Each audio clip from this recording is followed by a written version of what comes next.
தேடிச் சென்று பேணி காப்பதில் உண்டாகும் மகிழ்ச்சி. கிறிஸ்து இயேசுவில் பேரன்பு மிகுந்த சகோதரிகளே, சகோதரர்களே, நமது வாழ்வின் இலக்கு என்னவென்று நம்மிடம் கேட்டால் நாம் பலவிதமான இலக்குகளை முன்னெடுத்து கொண்டே செல்வோம். மருத்துவராக வேண்டும், பொறியாளராக வேண்டும், ஆட்சியராக வேண்டும், காவலராக வேண்டும் என்று ஏராளமான நமது கருத்துக்களை கூறிக்கொண்டே போவோம். ஆனால் நம் பிள்ளைகளை ஒருபோதும் அருள் பணியாளராகவோ அல்லது அருள் சகோதரியாகவோ அழைத்தலில் கேட்பதற்கு நாம் ஒருபோதும் செவி கொடுக்க மாட்டோம். இவ்வாறு நம் வாழ்வில் ஏராளமான இலக்குகள் இருந்தாலும் இலக்குகளின் இறுதி எல்லை என்னவென்றால் மகிழ்ச்சி. அந்த மகிழ்ச்சிக்காகத்தான் நமது வாழ்வில் நாம் ஓடிக்கொண்டே இருக்கின்றோம். இன்றைய நற்செய்தி வாசகத்தில் கூட கடவுள் மகிழ்ச்சியாக இருக்கிறார். எந்த காரணத்திற்காக அவர் மகிழ்ச்சியாக இருக்கிறார் என்றால், தேடி கண்டடைவதில் மகிழ்ச்சி அடைகின்றார். காணாமல் போனவர்களை கண்டடைவதில் அவர் மகிழ்ச்சியாக இருக்கின்றார். திருச்சி மறைமாவட்டத்தினுடைய மேனாள் ஆயில் மறைந்த அந்தோனி டிவோட்டா இவ்வாறாக குறிப்பிடுவார். நமது மெய்ப்பு பணி என்பது 2 நிலை மக்களை கண்டுகொள்வதாக இருக்க வேண்டும் என்பார். முதலாவதாக கடைநிலையில் இருக்கக்கூடிய மனிதர்களை நாம் கண்டடைய வேண்டும் என்பார். இரண்டாவதாக காணாமல் போன மனிதர்களை நாம் கண்டடைய வேண்டும் என்பார். Seek the lost and the lost என்று அடிக்கடி சொல்வார். இத்தோடு ஒன்று கூடுதலாக தஞ்சை மறைமாவட்டத்தினுடைய ஆயர் தா சகாயராஜ் குறிப்பிடுவார். இந்த சமுதாயத்தால் தொலைக்கடிக்கப்பட்ட மனிதர்களை நாம் கண்டடைய வேண்டும் என்று குறிப்பிடுவார். அப்படியானால் 3 நிலை மக்களை நாம் கண்டடைய வேண்டும். முதலாவதாக கடைநிலையில் இருக்கக்கூடிய மனிதர்கள், இரண்டாவதாக காணாமல் போன மனிதர்கள், மூன்றாவதாக தொலைக்கடிக்கப்பட்ட மனிதர்கள். இந்த 3 மனிதர்களையும் இயேசு தேடினாரா, கண்டடைந்தாரா என்றால் நிச்சயமாக அவர் சமுதாயத்தில் தேடினார், கண்டடைந்தார். முதலாவதாக கடைநிலையில் இருந்த மனிதர்கள். இயேசுவின் காலத்தில் யூத சமூகத்தில் கடைநிலையில் இருந்தவர்கள் என்றால் 2 நிலை மக்களை நாம் குறிப்பிடலாம். முதலாவதாக ஏழைகள், இரண்டாவதாக நோயுற்றோர். ஏன் ஏழைகளை நாம் கடைநிலை மனிதர்களாக கூறுகிறோம் என்றால், ஏழைகளால் யூதர்களால் முன்மொழியப்பட்ட 613 சட்டங்களையும் அவர்களால் முழுமையாக கடைபிடிக்க இயலவில்லை. ஆகவே யூதர்கள் அவர்களை பாவிகள் என்று அடையாளப்படுத்தினார்கள். ஏன் நோயாளர்களை நாம் கடைநிலை மனிதர்களாக பார்க்க வேண்டும் என்றால், தொழு நோயாளர்களை யூத சமூகம் அப்புறப்படுத்தப்பட்ட மனிதர்களாகத்தான் பார்த்தது. ஆகவே அவர்களை தீட்டுண்ட மனிதர்களாக கண்டது. இந்த 2 நிலை மனிதர்களையும் இயேசு முன்னிலைப்படுத்தினார். ஏழையோரே நீங்கள் பேறு பெற்றோர், ஏழையரின் உள்ளத்தோரே நீங்கள் பேறு பெற்றோர், ஏனெனில் விண்ணரசு உங்களுக்கு உரியது என்று குறிப்பிடுகிறார். அதுவரை விண்ணரசு என்பது செல்வந்தர்களுக்கு மட்டும்தான் அடைக்கலமாக இருந்தது. அப்படிப்பட்ட சூழலில் இயேசு குறிப்பிடுகிறார், ஏழையரின் உள்ளத்தோரே நீங்கள் பேறு பெற்றோர், ஏனெனில் விண்ணரசு உங்களுக்கு உரியது என்று.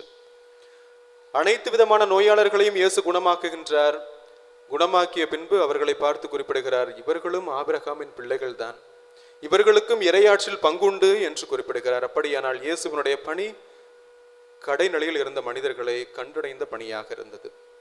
இரண்டாவதாக காணாமல் போன மனிதர்களை கண்டடைந்த பணியாகவும் இயேசுவினுடைய பணி இருந்தது.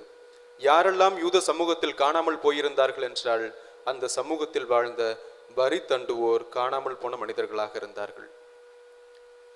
அந்த சூழலில்தான் இயேசு சக்கேயு என்ற மனிதரை அழைக்கின்றார்.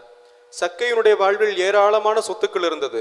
அவர் வாழ்வில் எல்லா விதமான அதிகாரங்களும் இருந்தது. ஆனால் அவரது மனதமானது மகிழ்ச்சியற்று இருந்தது, அமைதியற்று இருந்தது. அவரை அந்த சமூக மக்கள் ஒரு மனிதராகவே பார்க்கவில்லை.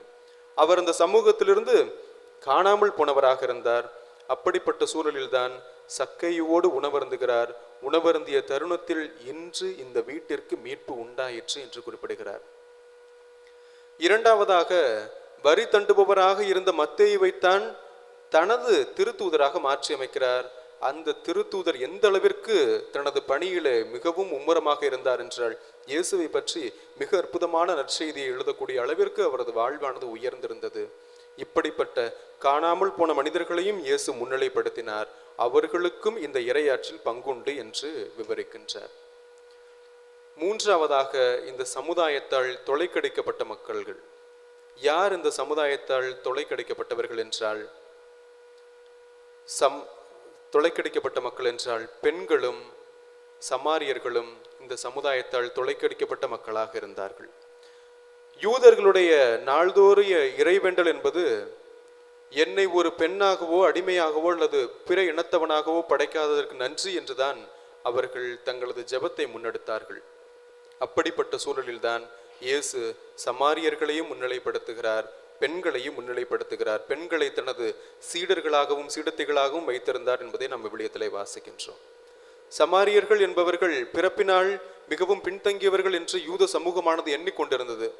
அந்த சூழலில்தான் சமாரியர்கள் அனைவர்களும் தீயவர்கள் அல்ல, மாறாக சமாரியர்கள் நன்மை செய்யக்கூடியவர்களாக, இந்த சமுதாயத்தில் எங்கெல்லாம் தீங்கு நடக்கிறதோ, எங்கெல்லாம் விபத்து நடக்கிறதோ அங்கு முன்னின்று பணி செய்யக்கூடிய களப்பணியாளர்களாக இந்த சமாரியர்கள் தான் இருக்கிறார்கள் என்று நல்ல சமாரியன் ஓமையை அந்த யூத சமூகத்திற்கு முன்மொழிகிறார். குருவும் லேவியும் விலகி சென்ற தருணத்தில் இந்த சமாரியன் தான் அங்கு குற்றுயிரும் குலையுருமாய் இருந்த அந்த பாதிக்கப்பட்ட மனிதரை சுங்கச்சாவடிக்கு அழைத்து செல்லக்கூடியவராக, சத்திரத்திற்கு அழைத்து செல்லக்கூடியவராக இருக்கிறார் என்று முன்மொழிகிறார். அதே போலத்தான் சமாரிய பெண்ணோடு நல்ல உரையாடலை மேம்படுத்தி அதன் வழியாக பெண்களையும் முன்னிலைப்படுத்தக்கூடியவராக இயேசு இருக்கிறார். ஆகவே அன்பிற்குரியவர்களே, நாம் எந்த நிலையில் இருக்கிறோம் என்பதை ஆழமாக சிந்தித்து பார்ப்போம். ஒருவேளை நாம் கடைநிலையில் இருப்பவர்களாக இருக்கலாம், காணாமல் போனவர்களாக இருக்கலாம், அல்லது துளைக்கடிக்கப்பட்ட மக்களாக இருக்கலாம். இயேசுவினுடைய குரலுக்கு செவிமடுப்போம். இயேசுவின் குரல் தொடர்ந்து நமது காதுகளில் ஒலித்து கொண்டுதான் இருக்கிறது. அதற்கு நம்மிடமிருந்து இயேசு விரும்பக்கூடியது ஒன்றே ஒன்றுதான், மனமாற்றம். மனமாறிய மக்களாக நாம் மாறும் பொழுது நிச்சயமாக இயேசுவின் குரல் நிச்சயமாக நமது காதுகளிலே ஒலிக்கும். ஒருவேளை நாம் மனமாறி இயேசுவின் அருகில் இருந்தால் இந்த 3 நிலை மக்களையும் தேடக்கூடிய பணியில் இயேசுவோடு இணைந்து தேடுவோம். நிச்சயமாக இறையாட்சியில் நமக்கும் பங்குண்டு.